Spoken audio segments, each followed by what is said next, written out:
Di ritorno da Milano, tanti temi caldi come era prevedibile.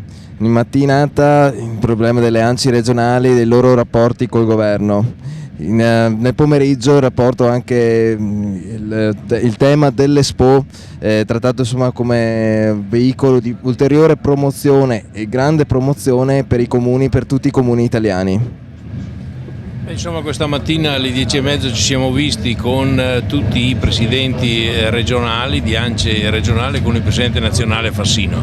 Le problematiche erano importanti ma le solite, la questione dell'IMU. I comuni, abbiamo ribadito come ANCI Veneto, debbono avere esattamente l'importo che hanno incassato nel 2012 come contributo generale da parte dello Stato, perché i comuni che hanno, come dire, aumentato la loro aliquota IVA rispetto al 2012 bisogna creare un fondo di solidarietà, perché se quei sindaci hanno messo a bilancio un'aliquota superiore all'anno scorso vuol dire che il loro equilibrio di bilancio deve essere rispettato con quella aliquota.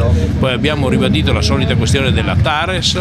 La TARES è una problematica del 2014 e c'è il tempo per discutere nel 2014 e quindi non dobbiamo avere nessun riflesso nell'anno 2013. Queste sono le due questioni principali sulle quali abbiamo trattato. Abbiamo aggiunto anche la questione del debito, disponibile a ridurre la fase debitoria dei comuni quando non hanno rispettato il plafond debitorio, e ultimo argomento il patto di stabilità che deve assolutamente essere tolto per i comuni sotto i 5.000 abitanti e ridimensionato notevolmente almeno al 50% per i comuni sopra i 5.000 abitanti.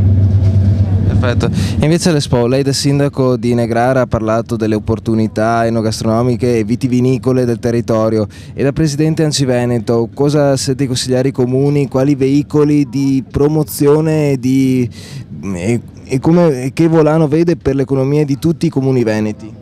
Io direi ai colleghi sindaci prendere l'occasione Expo e quindi prepararsi nel 2014 per una partecipazione massiccia.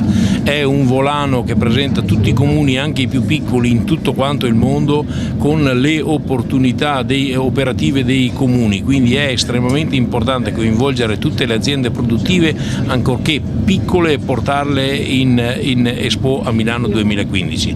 Se queste aziende sono talmente piccole, fra virgolette, per non farcela da sole, a un certo punto il sindaco deve organizzare un insieme di aziende per portare assolutamente il proprio comune all'Expo.